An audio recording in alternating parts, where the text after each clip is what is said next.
दोस्तों आज हम जो टॉपिक लेने वाले हैं वो सबसे इम्पोर्टेंट रहेगा संख्या पद्धति में। तो इकाई का अंक किस प्रकार से ज्ञात किया जाता है वो हम सीखेंगे। तो यूनिट डिजिट ज्ञात करना यानी इकाई का अंक ज्ञात करना। इकाई का अंक किस प्रकार से ज्ञात किया जाता है वो हम देखते हैं। तो इसमें संख्याओं के 3 ग्रुप्स बनाए जाएंगे। जैसे हम देखते हैं कि किस प्रकार से बनेंगे ग्रुप। तो ग्रुप फर्स्ट देखें तो ग्रुप फर्स्ट में हम संख्या लेंगे जिसमें से संख्याएं होंगी 0, 1, 5 और 6। ये हो गई। सेकंड जो ग्रुप लेंगे ग्रुप सेकंड, उसमें संख्याएं लेंगे 4 और 9 और एक लेंगे ग्रुप थर्ड जिसमें संख्याएं होगी 2, 3 और 7 और 8। तो इस प्रकार से ये 10 तक की संख्याएं इसमें आ गई। अगर अब इन ग्रुपों का क्या महत्व है तो हम देखेंगे कि अगर किसी संख्या के अंत में अगर ग्रुप फर्स्ट से कोई संख्या आए तो सबसे पहले हम ग्रुप फर्स्ट को सॉल्व करते हैं। तो संख्याओं का ये ग्रुप आपको याद रखना पड़ेगा कि कौन कौन से ग्रुप में कौन कौन सी संख्याएं। अगर आपको ये याद है तो आप इकाई का अंक आसानी से ज्ञात कर सकते हैं। तो अब हम ग्रुप फर्स्ट को लेकर चलते हैं कि इसके द्वारा किस प्रकार से अगर संख्या के अंत में अगर 0, 1, 5 और 6 में से अगर कोई नंबर्स आता है तो वह अंक मतलब वही अंक रह जाएगा लास्ट में। इकाई का अंक सेम रहे। जैसे संख्या के अंत में 0 आता है तो इकाई का अंक उस संख्या का 0 ही होगा। 1 आता है तो उस संख्या का इकाई का अंक 1 होगा। 5 आता है तो उस संख्या का इकाई का अंक 5 होगा और 6 आता है तो उस इकाई का अंक 6 होगा। तो अब हम एक एग्जाम्पल के द्वारा देखते हैं। जैसे कोई संख्या जैसे 41 की पावर दे दिया, जैसे 60 और 170 दे दिया, जैसे 5 उसकी पावर दे दिया हमको 35 और प्लस में 66। इस प्रकार से कोई संख्या दे दी तो हमें पता है कि ये लास्ट में यूनिट डिजिट इसका है वो फर्स्ट ग्रुप से है। इसके अंदर 5 है वो भी फर्स्ट ग्रुप से है। तो इसके इन दोनों के जो इकाई का अंक होगा वो इसका 1 होगा और इसका क्या होगा 5 होगा, क्योंकि जो अंक लास्ट में रहता है वो स्वयं रह जाता है और जो इसका जो एडिशन में जो योग में जो संख्या है उसका जो इकाई का अंक है वो 6 है वो सेम रहता है। तो यह 6 हो गया। तो ये क्या हो गया 5 प्लस में 6, ये कितना हो गया हमारा 11। तो इस संख्या जो ये है दी हुई है संख्या, इसका जो यूनिट डिजिट होगा वो क्या हो जाएगा 1 हो जाएगा। तो इस प्रकार से ग्रुप फर्स्ट के अंदर हमें इकाई का अंक ज्ञात किया जाता है। अब देखते हैं ग्रुप सेकंड। तो ग्रुप सेकंड अब हम देखेंगे ग्रुप सेकंड है।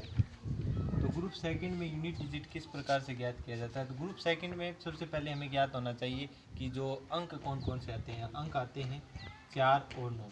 अगर 4 और 9 अंक आते हैं तो इनका किस प्रकार से पता चलेगा। जैसे इकाई का अंक 4 आ गया किसी संख्या का, अगर उसकी घात दी हुई है जैसे घात के रूप में आया, जैसे इकाई का अंक जैसे 74, तो 74 की घात अगर घात सम संख्या हो यानी समघात हो, समघात यानी जैसे 22 आ गई, तो अगर घात सम हो तो इसका यूनिट डिजिट हमारे पास क्या बचेगा 6 बचेगा। ठीक है। और उसके बाद अगर देखें तो घात विषम घात अगर होना, विषम घात होने पर यूनिट डिजिट हमारे पास क्या बचता है, जो संख्या दी हुई है वो स्वयं बच जाती है। इसी प्रकार से हम देखें जो ये 9 है वो 9 अगर आए तो सेम यही पोर्शन इसमें लगता है कि अगर समघात है तो यूनिट डिजिट बचेगा हमारे पास 1 और अगर विषम घात है तो यूनिट डिजिट हमारे पास क्या बच जाएगा वो 9 स्वयं ही बच जाएगा। तो इस प्रकार से हम देखेंगे तो इकाई का अंक इनमें ज्ञात किया जा सकता है। तो ये हमारे सेकंड ग्रुप में इकाई का अंक किस प्रकार से ज्ञात किया जाता है वो हो गया। अब हम देकर चलते हैं थर्ड ग्रुप में कि किस प्रकार से इकाई का अंक है वो ज्ञात किया जाएगा। अब में देखेंगे तो ग्रुप थर्ड में कौन कौन सी संख्याएं आती है। तो ग्रुप थर्ड में हमारे पास संख्याएं आती है वो आती हैं 2, 3 और 7 और 8। इन संख्याओं के आधार पर हम देखेंगे कि किस प्रकार से इकाई का अंक ज्ञात किया जाता है। तो इसमें इकाई का अंक ज्ञात करने के लिए सबसे पहले देखेंगे कि अगर कोई संख्या है जैसे हमारे पास दे दी 32 है, हम जानते हैं 32 में इकाई का अंक क्या है 2 है। अगर इस संख्या की अगर पावर हमारे पास जैसे दी हुई है, जैसे देती है हमारे पास 23 अगर पावर हमें दी हुई है, फिर हम देखते हैं कि जो पावर है उसके अंदर हम भाग दे के देखेंगे 4 से, यानी जो घात होती है ज्ञात करने का जो नियम इस प्रकार होगा कि जो घात है, घात में 4 का भाग देंगे, घात में 4 का भाग देंगे। फिर देखेंगे शेषफल, शेषफल और इकाई का अंक,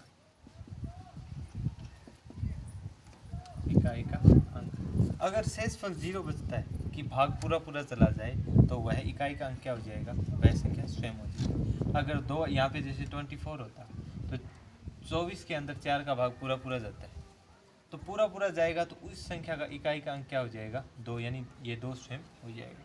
उसके बाद हम देखेंगे कि अगर इकाई का अंक 1 बचता है तो इकाई का अंक 1 है तो स्वयं जो संख्या है उसकी घात 1 आ जाएगी। उसके बाद हम देखेंगे कि इकाई का अंक 2 बचता है, 2 बचता है तो स्वयं की घात क्या कर देंगे हम, स्वयं की घात 2 हो जाएगी। यानी जो इकाई का अंक जैसे यहाँ पे अगर हम देखें तो 25 होता ना, इसकी घात 25 होती और 4 का भाग दिया तो शेषफल हमारे पास 1 बचा।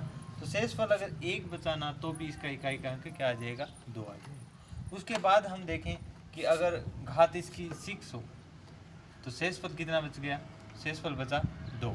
तो शेषफल बचा 2 तो इसका जो इकाई का अंक होगा ना तो ये स्वयं जो संख्या है 2, इसकी क्या हो जाएगी, स्क्वायर हो जाएगी। तो इसका इकाई का अंक क्या हो जाएगा हमारे पास, 4 हो जाएगा।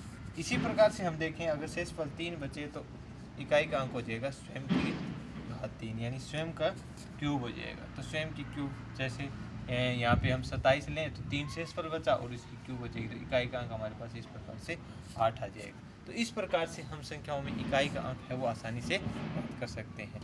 तो ये हमारा आज का पॉइंट रहा और आगे के पॉइंट हम आगे चर्चा करते रहेंगे। तो नमस्कार।